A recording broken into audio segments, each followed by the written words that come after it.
Assalamualaikum warahmatullahi wabarakatuh. Saya Regita Hanifah dengan NIM C0D0238.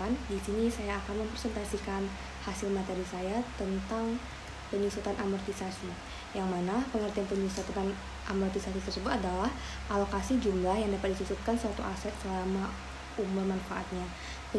Penyusutan aset dimulai pada saat aset tersebut siap untuk digunakan, yaitu pada saat aset tersebut berada pada lokasi dan kondisi yang diinginkan agar aset siap digunakan sesuai dengan keinginan dan maksud manajemen.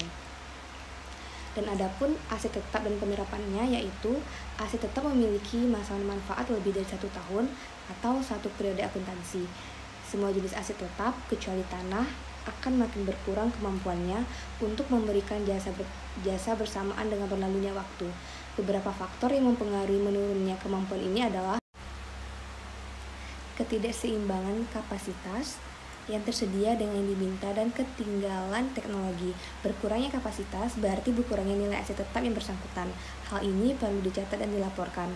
Dan adapun faktor-faktor yang mempengaruhi penyusutan atau depresiasi adalah yang pertama, kos dari aktiva tetap, yang kedua, umur ekonomis aktiva tetap, yang ketiga, nilai residu, dan yang keempat, pola penggunaan aktiva tetap. Metode garis lurus. Metode garis lurus menghasilkan jumlah beban penyusutan yang sama setiap tahun sepanjang umur manfaat suatu aset tetap. Dan adapun cara penghitung metode garis lurus, yakni harga perolehan dikurang nilai sisa dan dibagi dengan umur. Contohnya, pada 1 Mei 2013, PT ABC membeli bangunan kantor senilai 500 juta, masa manfaat atau umur ekonomis ditaksir selama harga perolehan 15 juta, umur ekonomis 15 tahun, dan nilai sisa 0.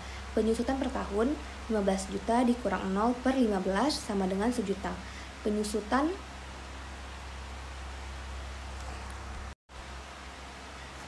per bulan 1 juta per 12 sama dengan 83,33. Maka pada 31 Desember 2013, PT ABC akan mencatat penyusutan sebesar 1 Mei sampai dengan 31 Desember 2013 adalah 8 bulan, sehingga beban penyusutan sebesar 8 dikali 83,33 yaitu 666.000. Metode unit produksi. Metode ini dipakai jika pemakaian aset tetap bervariasi. Masa kegunaan aset dinyatakan dalam unit kapasitas produktif seperti jam atau mil. Kemudian jumlah beban penyusutan untuk setiap periode akuntansi ditentukan dengan mengalihkan unit penyusutan dengan jumlah unit yang diproduksi atau digunakan selama periode tersebut. Adapun contohnya, pada tanggal 1 Mei 2013, PT ABC masa manfaat disaksir 20.000, jam operasi nilai sisa 10 juta, harga perolehan 100 juta, umur ekonomis 2.000 jam, dan nilai sisa 10 juta. Penyusutan per jam 100 juta dikurang 10 juta per 20.000 sama dengan 4.500 per jam. Jika sampai 31 Desember 2013 pemakaian adalah 8.000 jam kerja, maka beban penyusutan adalah sebesar 8.000 dikali 4.500 sama dengan 36.000. Pengertian amortisasi, yaitu di dalam ilmu akuntansi mengenal dengan namanya suatu penurunan nilai atau penyusutan dari sebuah aset yang mempunyai umur ekonomis yang lama. Aset yang mempunyai umur ekonomis lumayan lama adalah aset tetap dan aset tidak berwujud. Contoh aset tetap misalnya tanah, bangunan, mesin, kendaraan, dan yang lainnya.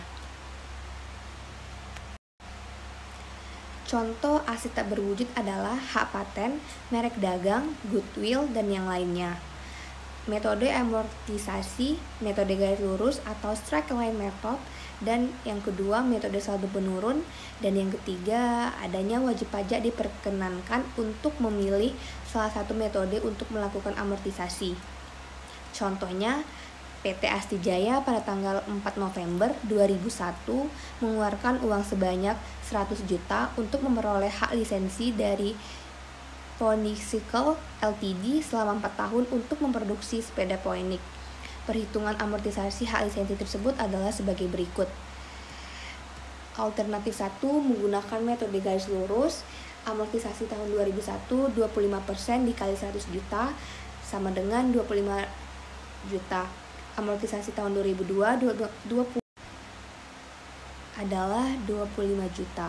Amortisasi tahun 2003, 25% dikali 100 juta sama dengan 25 juta. Dan amortisasi tahun 2004, begitu juga sama, hasilnya 25 juta.